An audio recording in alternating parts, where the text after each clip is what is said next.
মাত্র 7 দিনেই আপনি আপনার নিজের জন্মকুণ্ডলী নিজেই অ্যানালিসিস করতে শিখে যাবেন। অনেকেই মেসেজে জানতে চান যে আমার জন্মছকে অমুক ঘরে অমুক গ্রহ বসে আছে, এটা ভালো না খারাপ? তা জনে জনে সবাইকে তো আর রিপ্লাই দেওয়া সম্ভব হয় না, তাই জন্য এই ভিডিওটা বানাচ্ছি। ভিডিওটি ভালো করে দেখুন। 7 দিন কেন, হতে পারে 3 দিনেও আপনি খুব সহজেই নিজের জন্মকুণ্ডলী অ্যানালিসিস করা শিখে যাবেন। ছোটবেলায় আমরা যে রাজা রাজার গল্প শুনতাম না, সেই গল্পর ছলে আজকে শিখব যে কোন গ্রহ ভালো কোন গ্রহ খারাপ কোন ঘরে। তা আমাদের 12টি রাশির মধ্যে কিভাবে বিভক্ত হলো এটা নিয়ে একটা আলাদা ভিডিও করব। এখন আসি যে কার সাথে কার সখ্যতা মিত্রতা আর কার সাথে শত্রুতা। প্রথমে সান বা সূর্য হলো রাজা, আর রাজা আছে মানে তার একটা রানী দরকার। রানী হচ্ছে মুন বা চন্দ্র। রাজা রানী আছে, তা এদেরকে সেবা করার জন্য চাকর বাকর দরকার। তো তা চাকরানী হলো ভেনাস বা শুক্র, আর চাকর হলো স্যাটার্ন বা শনি। আর এই পুরো রাজ্য, রাজার যে পুরো রাজ্য সেগুলো সামলে রাখার জন্য হচ্ছে সেনাপতি মার্স বা মঙ্গল। আর রাজা রানী আছে, তাহলে তাদের একটি পুত্র সন্তান যুবরাজ অবশ্যই আছে, সে হলো বুধ বা মার্কুরি। এইবারে কি সম্পর্ক হতে পারে আপনারা নিজেরাই কল্পনা করুন। জুপিটারটা মিস হয়ে গেছে। জুপিটার মানে গুরুদেব। গুরুদেব কি রাজা রানী কখন কোন পথে চললে তাদের রাজ্যের ভালো হবে সেই সমস্ত জ্ঞান কিন্তু দিয়ে থাকেন গুরু জুপিটার। তাহলে কার সাথে কার সম্পর্ক? রাজা মানে সূর্যের সাথে সব থেকে ভালো সম্পর্ক কার? চন্দ্রের। মুন, কারণ রাজার স্ত্রী রানী। রাজার সাথে আরও ভালো সম্পর্ক কার? গুরুদেবের, জুপিটার। কারণ গুরুদেবের পরামর্শ ছাড়া তিনি কোনো কাজই করেন না। সে যুদ্ধ হোক বা রাজ্যের সম্প্রসারণ হোক বা যে কোনো সিদ্ধান্ত যদি নিতে হয় তাহলে গুরুর পরামর্শ নিয়ে করেন। আর কে? সেনাপতি।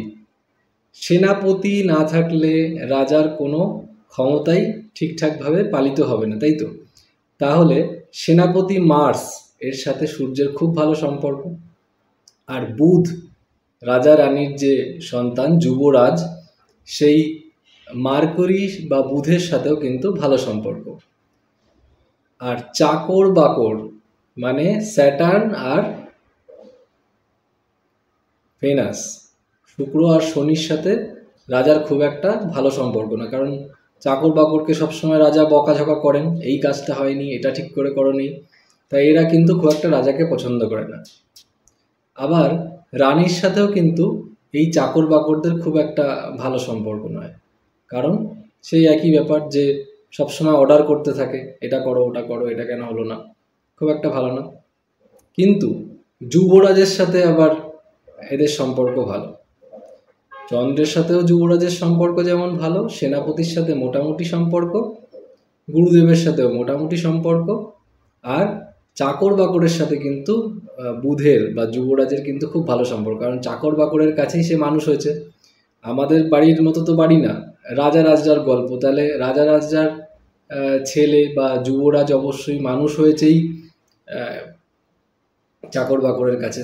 কাজেই বুধের সাথে শুক্র এবং শনির সম্পর্ক কি হবে? খুব ভালো হবে। সেনাপতির সাথে কেমন সম্পর্ক হবে? সেনাপতির সাথে মোটামুটি সম্পর্ক হবে বুধের, খুব ভালো না খুব খারাপ না, মানে মার্সের সাথে। আর মার্সের সাথে চাকর বাকর বা স্যাটার্ন ভেনাসের কেমন সম্পর্ক হবে? ভালো না, কারণ রাজার আদেশকেই পালন করেন সেনাপতি, কাজেই এও খুব চোটপাট করে এদের উপরে। তাহলে মোটামুটি এখান থেকে পরিষ্কার হলো তো যে কোন গ্রহ কার শত্রু কার মিত্র। পরের ভিডিওতে আমরা জানাবো যে কোন ঘরে কোন গ্রহ বসে থাকলে সেটা শুভ বা অশুভ ফল, কি ফল বয়ে আনছে, সেটা নিয়ে আলোচনা করব। আর ভিডিওটি যদি ইনফরমেটিভ লাগে, সহজভাবে বিজ্ঞানের আলোকে জ্যোতিষ শিখছেন, ভিডিওটি যদি সত্যিই ভালো লাগে তাহলে অবশ্যই একটি লাইক করে দিন এবং আপনার বন্ধু বান্ধবকেও শিখতে সাহায্য করুন। কারণ আমরা সবাই জানি যে জ্ঞান যত বিতরণ করবেন তত বৃদ্ধি পাবে, বাড়বে। আর কোনো রকম যদি ডাউট থাকে তাহলে সেটা অবশ্যই হোয়াটসঅ্যাপ করে জানাবেন, চেষ্টা করব রিপ্লাই করার। নমস্কার।